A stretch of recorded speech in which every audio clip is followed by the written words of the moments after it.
Hello everyone, अभी class में आपका स्वागत है। और आज मैं फिर से कक्षा 10वीं के बच्चों के लिए प्रश्नावली 1.2 के 3 number, 4th number, 5th number, 6th number, 7th number और 8 नंबर इन सभी क्वेश्चनों को आज डिस्कस करेंगे। तो चलिए पहले प्रश्नों से आते हैं। तीसरा नंबर क्वेश्चन जैसे कि आपको स्क्रीन में शो करता होगा, कह रहा अभाज्य गुणनखंड विधि द्वारा निम्नलिखित पूर्णांकों के एचसीएफ और एलसीएम ज्ञात कीजिए। क्लियर। जैसे कि हमारा पहला क्वेश्चन दिया हुआ है। पहला क्वेश्चन क्या है, 12, 15 और 21 इनका क्या करना है, हम लोग को एचसीएफ और एलसीएम दोनों निकालना है अभाज्य गुणनखंड के विधि द्वारा। तो सबसे पहले क्या करना है, 12 का आपको क्या करना है, एलसीएम करना है। 12 का करेंगे 2 से तो 6 बार में, फिर 2 से करेंगे 3 बार में, फिर 3 से करेंगे कितना होगा 1। क्लियर है। उसके बाद दूसरा हमारा 15 का करेंगे। ये 15 है तो 15 3 से कटेगा, 3 बजे 15, फिर 5 से 1 बार में। फिर हमारा 21 का करेंगे।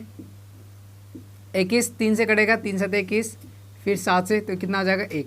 तो ये हमारा हो गया 12, 15, 21 का एलसीएम। अब इसका अभाज्य गुणनखंड लिखते हैं। ठीक है। तो 12 का अभाज्य गुणनखंड क्या होगा, 1 एक बार आया, 2 कितना बार, 1 2, तो 2 पे पावर कितना लिखेंगे 2। फिर 3 कितने बार आया, 1 बार, तो 3 लिखेंगे। फिर 15 का 15 1 गुने 3 गुने 5। क्लियर है। अब फिर 21 का हमारा कितना है, 1 गुने 3 गुने 7। अब हम लोग को निकालने क्या बोला, एचसीएफ। सबसे पहले हम लोग एचसीएफ निकालते हैं। एचसीएफ हमारा जो तीनों में मिल रहा है, क्या क्या मिल रहा है, 1 1, और क्या क्या मिल रहा है, तीनों में 3 3 मिल रहा है। तो ये इसका क्या हो जाएगा, एचसीएफ। इन दोनों को गुना कर देंगे, 1 गुने 3 इक्वल टू क्या हो गया 3। तो ये हमारा एचसीएफ हो गया। अब एलसीएम निकालने के लिए क्या करेंगे, तो सबसे ज़्यादा हाईएस्ट पावर को देखना है इसमें से। एक और क्या हो रहा है, 3 मिल रहा है, 3 लिख लेना है।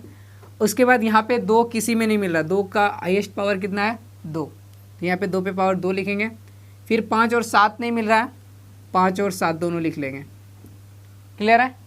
अब यहाँ पे इसको गुना करेंगे, 1 को 3 से गुना करेंगे 3, और 2 का स्क्वायर करेंगे 4, 7 5 कितना हो गया 35। अब देखिए 35 इसमें चरतिया कितना हो गया 12, तो आप यहाँ लिख सकते हैं 12 गुना 35। अब यहाँ पे 35, 12 को 35 से गुना करेंगे तो 12 पंचे 60 और 12 ते कितना हो गया 36, तो 0 7 6 दूना 12, 3 1 4, 4 से कितना हो गया 20। तो ये इसका हमारा क्या हो गया एलसीएम, और ये हमारा हो गया एचसीएफ। तो हम लोग 1 नंबर क्वेश्चन को सॉल्व किए। अब आते हैं हम लोग सेकेंड नंबर क्वेश्चन और उनको समझते हैं। अब देखिए हमारा सेकेंड नंबर क्वेश्चन क्या कर रहा है, 17, 23 और 29 का निकालना। ठीक है। तो सबसे पहले हम लोग क्या करेंगे, 17 का एलसीएम करेंगे। 17 का जैसे एलसीएम कीजिएगा, 17 को 17 से ही कटेगा तो 1 बार में। फिर 23 का करेंगे तो 23 बार से ही कटेगा, 23 एकम कितना होगा 23। फिर 29 का करेंगे तो 29 भी क्या होगा 29 से ही कटेगा, तो 29 एकम क्या हो गया 29। अब इसका अभाज्य गुणनखंड देखिए, 17 का क्या हो गया 1 गुने 17, 1 गुने 17। फिर 23 का अगर देखा जाए तो 23 का अगर आप देखेंगे तो 1 गुना क्या हो जाएगा 23। फिर 29 का अगर आप देखेंगे तो 1 गुना क्या होगा 29। क्लियर है। अब इसका हम लोग क्या करते हैं, एचसीएफ निकालते हैं। एचसीएफ में क्या होगा, जो तीनों में मैच कर रहा है, A11 मैच कर रहा है, तो इसका एचसीएफ कितना हो जाएगा 1 हो जाएगा। क्लियर। अब हमारा क्या होगा, एलसीएम निकालना है, तो जो जो मैच कर रहा है एक वही लिखना है। तो 1 1 मैच कर रहा है, उसके बाद कुछ नहीं मैच कर रहा है, इट मीन 17 गुना 23 गुना 29, ये तीनों मैच नहीं कर रहा है। तो तीनों को क्या कर देना है, मल्टीप्लाई करके लिख देना है। अगर आप तीनों को मल्टीप्लाई करेंगे तो 1 1, इसका आंसर आ जाएगा 11339। इसको क्या कीजिए, आप एक बार मल्टीप्लाई कर दीजिए। ठीक है। तीनों का मल्टीप्लाई कीजिएगा तो 11339 आएगा। क्लियर। अब देखिए हमारे पास थर्ड नंबर क्वेश्चन क्या कह रहा है कि यहाँ पे बोल रहा है हमारा 8 9 और 25 का निकालना। 8 9 और 25। तो सबसे पहले हम लोग क्या करते हैं, 8 का निकाल लेते हैं। 8 का अगर आप निकालेंगे तो 2 से कटेगा 4 बार में, फिर 2 से करेंगे तो कितना आएगा 2 आएगा, फिर 2 से करेंगे तो कितना आएगा 1। क्लियर है। अब 9 का निकालिए। 9 का अगर आप निकालोगे 3 से कटेगा, 3 दिया 9, फिर 3 से कटेगा कितना होगा 1। फिर अब क्या करो, 25 का निकालो। 25 का अगर आप करोगे 5 बार में, 25 25, फिर 5 1 बार में कटेगा। क्लियर है। अब हम लोग को 8 का भाज्य गुणनखंड लिखना, तो 1 गुने 2 कितना बार, 1 2 3, 2 पे पावर कितना हो गया 3। फिर अब 9 का देखो, 9 क्या है 1 गुने 3, 3 पे पावर 3 कितना बार है 2 बार है, तो 3 पे पावर कितना होगा 2। अब 25 का देखेंगे तो 1 गुना 5, 5 क्या बार 1 2, 2 लिखना है। क्लियर है। अब देखिए यहाँ पे हम लोग को एचसीएफ निकालना है। एचसीएफ निकालने के लिए इन तीनों में जो जो मिल रहा है क्या क्या 1 1 मिल रहा है, तो 1 इसका क्या हो जाएगा एचसीएफ हो जाएगा। अब एलसीएम निकालने के लिए क्या होगा, तीनों में कुछ नहीं मिल रहा है तो तीनों को ही कर देना। 2 पे पावर कितना होगा 3 गुने 3 पे पावर कितना होगा 2 और 5 पे पावर कितना हो गया 2। अब इसको क्या करना है गुना कर दीजिए, 2 का क्यूब 8, 3 का स्क्वायर 9, 5 का 25।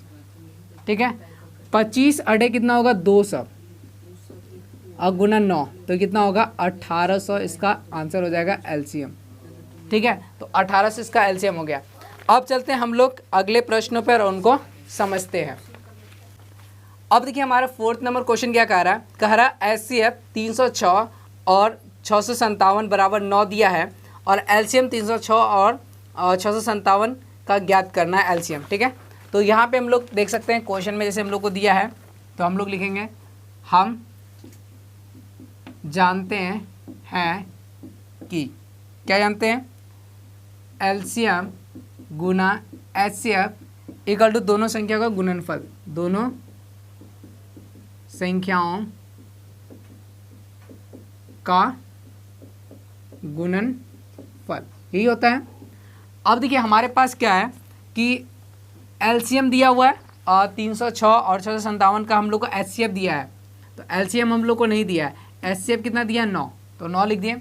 अब दोनों संख्या क्या दिया है 306 दिया है और 657 ये लिखना है। अब हम लोग को एलसीएम निकालना है, तो एलसीएम इक्वल टू 306 गुना 657 और ये देखिए गुने में था तो इधर आ जाएगा क्या हो जाएगा भाग में। क्लियर। अब इसको 9 से कटाई, इसको कटा सकते हैं, 9 तिया 27, 30 में 27 जाएगा 3 बचेगा, 3 और 6 36 होगा, 9 से कितना हो गया 36, तो यहाँ पे हमारा 34 गुना 657। अब इन दोनों को गुना करेंगे, जो आंसर आएगा वो हमारा क्या होगा एलसीएम हो जाएगा। तो अब यहाँ पे हम करके दिखाते हैं 657 को 34 से गुना कीजिए तो कितना होगा 7 चौक 28, हाथ में रहा कितना 2, 5 चौक 20, 2 कितना हो गया 22, 6 चौक 24 और 2 कितना हो गया 24 2 26।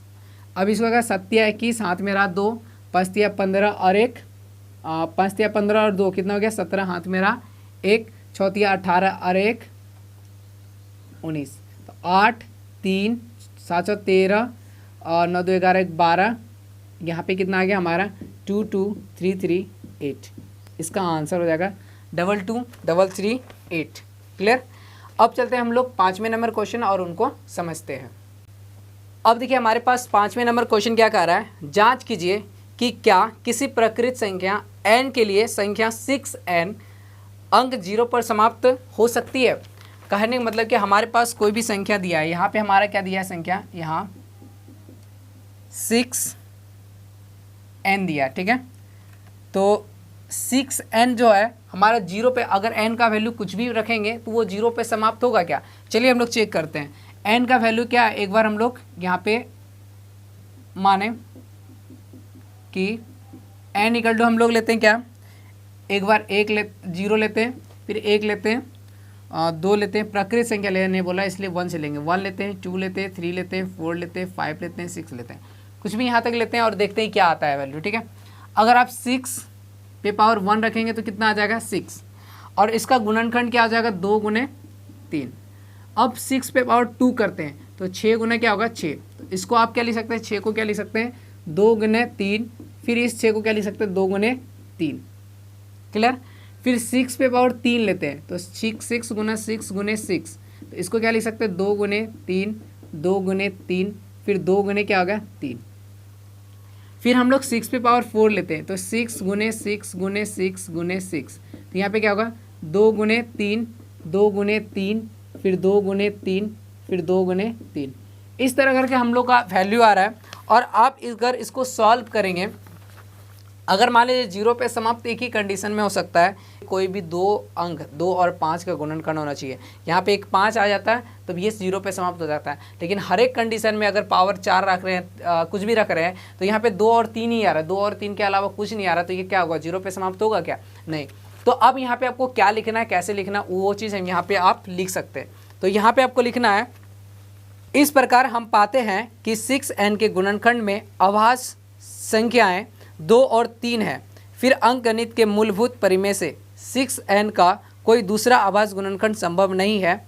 6n के अंत में 0 होगा यदि 2 के अलावा अभाज्य संख्या 5 से भी विभाजित हो, अर्थात 6n के अभाज्य गुणनखंड में 5 रहना चाहिए, किंतु ऐसा नहीं है। अतः को ऐसी प्राकृतिक संख्या n नहीं मिलेगी कि 6n के अंत में 0 होगा। तो ये चीज़ आप यहाँ पे लिख सकते हैं, ठीक है। अब चलते हैं हम लोग अगले प्रश्नों पे और उनको समझते हैं। अब देखिए हमारे पास 6 नंबर क्वेश्चन क्या कह रहा है कि व्याख्या कीजिए 7 × 11 × 13 + 13 और 7 × 6 × 5 × 4 × 3 × 2 × 1 + 5 भाज्य संख्या क्यों है। ये हमको बताना कि भाज्य संख्या क्यों है। तो सबसे पहले याद रखिएगा, यहाँ पे हम लिख देते हैं भाज्य संख्याओं के 2 से अधिक भाजक होते, 2 से अधिक भाजक होते हैं। मैंने आपको बताया भी थी कि अगर भाज्य अगर कोई भी संख्या है तो उसका 2 से अधिक भाजक संख्या होना चाहिए, ठीक है। तो चलिए यहाँ पे हमारा जो दी गई संख्या है, दी गई संख्या हमारा क्या है, 7 × 11 × 13 + 13, ठीक है। अगर इसका 2 से अधिक भाजक हो गया तो समझिए कि ये हमारा संख्या क्या है, भाज्य है। अगर भाजक हो गया तो कैसे करेंगे, तो सबसे पहले देखिए इन दोनों में 13 है तो 13 कॉमन निकालेंगे। 13 जैसे कॉमन निकालेंगे तो यहाँ क्या बचेगा, 7 × 11, यहाँ पे 13 निकल गया तो कुछ नहीं बचा, तो यहाँ पे 13 निकल गया, 1 बचा। अब यहाँ पे देखिए 13, अब यहाँ पे 11 7 77 + 1, तो यहाँ पे 13 और 77 1 कितना हो गया, 78। अब यहाँ पे देख सकते हैं 13 × 13 छाक 78, 6 18 6 1 7, ठीक है। अब यहाँ देखिए, यहाँ पे आप क्या देख सकते हैं, अगर ये 6 को भी तोड़ेंगे तो यहाँ पे देखिए 13 × 13 × 2 × 3, तो देखिए 2 और 3, 2 हो गया और 1 13, कितना हो गया, 3 हो गया। तो 2 से अधिक यहाँ पे देखिए ये वाला संख्या जो है हमारा अगर सॉल्व करके लाइएगा तो 2 से भी कट जाएगा, 3 से भी कट जाएगा, 13 से भी कट जाएगा। तो यहाँ पे क्या देख रहे हैं, 2 से क्या है, अधिक है। तो इस प्रकार से यहाँ पे लिख सकते हैं, इस प्रकार इस संख्या के 2 से अधिक भाजक हमारा क्या क्या है, 2 से अधिक भाजक 2 है, 3 है, 13 है ना। इसीलिए यह एक भाज्य संख्या, यह एक भाज्य संख्या है, ठीक है। अब दूसरा एक और भी हम लोग को दिया है, अब दूसरी दी गई संख्या हम लेते हैं। अब दूसरी दी गई संख्या क्या हमारे पास है, दूसरी दी गई संख्या क्या है हमारे पास, 7 × 6 × 5 × 4 × 3 × 2 × 1 + 1 है, ठीक है। इसको भी सॉल्व करके देखते हैं। अब यहाँ पे देखिए 1 है, पूरे में 1 है। अब इसको सॉल्व करके आपको लाना है, सॉरी यहाँ पे हमारा एक 5 भी होगा, ठीक है, +5, ठीक है। यहाँ पे 5 है और इसमें भी 5 है, 5 कॉमन निकाल लीजिए तो यहाँ बचेगा 7 × 6 × 4 × 3 × 2 × 1 प्लस यहाँ पे 1 बचा, क्लियर। अब 5, इन पूरे को सॉल्व करने के बाद अगर आप ये पूरे को सॉल्व करेंगे, ये वाला को पूरा गुना करेंगे तो ये हो जाएगा 108 और +1, तो 5 गुने क्या हो गया, 109। अब 109 को आप 109 एक देखिए 5 हो गया और 109, 2 से अधिक इसका भी गुणनखंड आएगा, ठीक है। तो यहाँ पे आप क्या लिख सकते हैं, इस प्रकार इस संख्या के दो से अधिक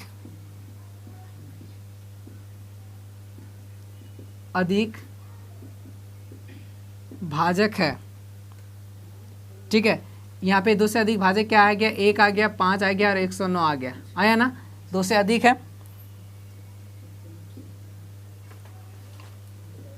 इस प्रकार, इसलिए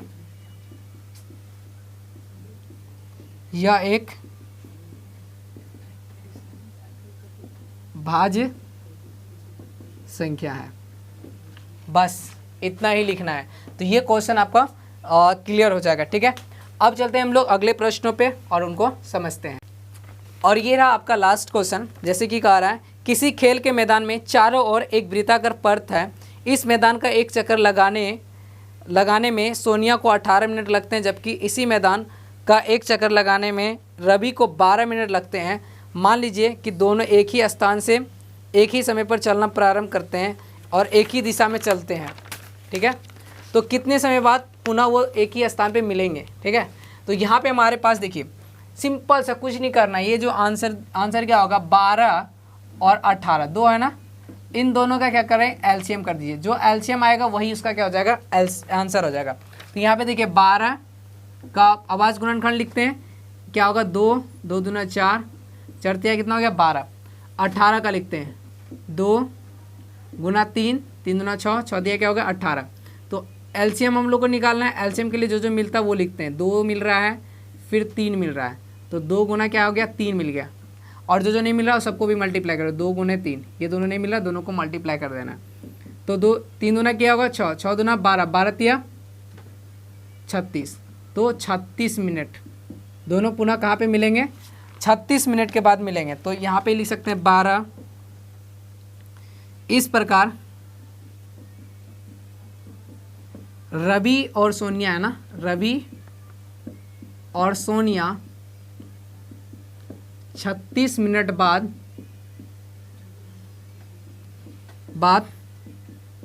दोनों अपने प्रारंभ स्थान पर होंगे। तो ये था हमारा कुल क्वेश्चन। तो उम्मीद करते हैं कि ये समझ में आ गया होगा। और ये हमारा एक्सरसाइज 1.2 के सारे क्वेश्चन समाप्त होती है। अब आगे हम लोग एक्सरसाइज 1.3 के क्वेश्चन को सॉल्व करेंगे। तो अगर आपको यहाँ से बेनिफिट हो रहा है तो प्लीज़ वीडियो को लाइक कीजिए और शेयर कीजिए। और चैनल पे न्यू आए हैं तो चैनल पे बने रहने के लिए चैनल को सब्सक्राइब करके बेल आइकन को भी हिट कर दें। तो मिलते हैं अगले वीडियो में, तब तक keep watching till the end.